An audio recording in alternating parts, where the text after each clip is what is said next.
আসসালামু আলাইকুম। আপনারা সকলে কেমন আছেন? আশা করি সবাই ভালো আছেন। তো বন্ধুরা, আলহামদুলিল্লাহ আমিও আপনাদের দোয়ায় ভালো আছি। তো আমার একটু ঠান্ডার সমস্যা, তাই ভয়েসটা দিতে সমস্যা হচ্ছে। একেবারেই গলা ব্যথা। তো কিছু মনে করবেন না, ভয়েসটা অনেকটা খারাপ হবে। তো আপনারা আমার পাশে থাকেন। অসুস্থ তো আর বলে কই আসে না, আল্লাহ পাক দিচ্ছে, এটা কিছু করার নেই, কারোরই হাত নাই। তো আপনারা আমার রেসিপিটা দেখতে থাকেন, আমি কিছু কথা বলে নিই।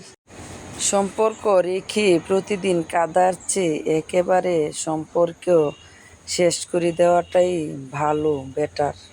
আমি মনে করি কারো মনে আঘাত দিও না, জীবনে সুখী হতে পারবে না। ভালোবাসতে না পারো, অভিনয় করো না। মনে রেখো, কারো চোখের জল তোমার জীবনে অভিশাপ নিয়ে আসতে পারে।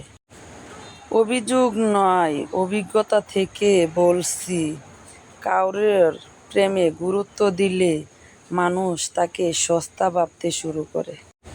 জীবনে কি পেলাম তা জানি না, তবে আমাকে বোঝার মতো কাউকে পেলাম না। কিছু চিন্তা ভাবনা মানুষকে অসুস্থ করে ফেলে।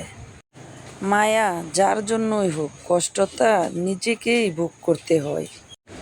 বাগানে নতুন ফুল ফুটলে যেমন আগের ফুলের কথা ভুলে যায়, তেমনি আজকালকে কিছু মানুষ নতুন মানুষকে পেলে আগের মানুষের কথা ভুলে যায়। মনেই রাখে না তার জন্য সে এতদিন কি চাপা করলো, কি কষ্ট করলো, কিভাবে তাকে খুশি রাখার জন্য জীবন যৌবন দিয়ে আসলো। নতুন কাউকে পেলো, আগের সে প্রিয় মানুষটার কথা একেবারেই ভুলে গেল। আমার অভিজ্ঞতা থেকে বলছি, 3 ধরনের মানুষ বেশি অহংকার হয়।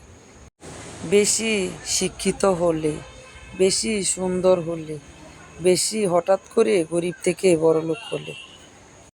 নারীকে ঘরের সম্মান বলা হয়, তবু কেন মানুষ এই সম্মানকে সম্মান দিতে পারে না, বলতে পারবে কেউ?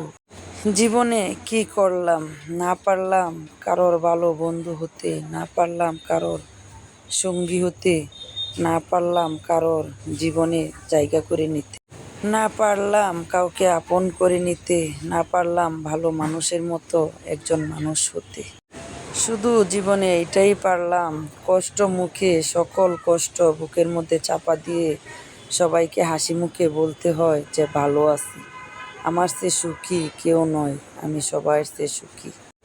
জীবন হেরে যায় মৃত্যুর কাছে, সুখ হেরে যায় একমাত্র ভালোবাসার কাছে, আর ভালোবাসা হেরে যায় বন্ধুত্বের কাছে, কিংবা তার অভিনয়ের কাছে। একদিন অভিনয় হেরে যায় তার অহংকারের সাথে। বিশ্বাস করাটা একটা অভ্যাস। এই অভ্যাসে যে পরিণত হয় তাকে একবার নয় বারবার ঠকতে হয়, এটাই নীতি। তবুও তার সে অভ্যাসটা বদলাতে পারে না, সে প্রতিনিয়ত মানুষকে বিশ্বাস করে ঠকে যেতে হয়। মাঝে মাঝে মন খারাপের কারণ কাউকে বলা যায় না, শেয়ারও করা যায় না, শুধু নীরবে বুক চেপে চোখের পানি ফেলতে হয়। এটাই মেয়েদের জীবন। তো আজ এ পর্যন্ত।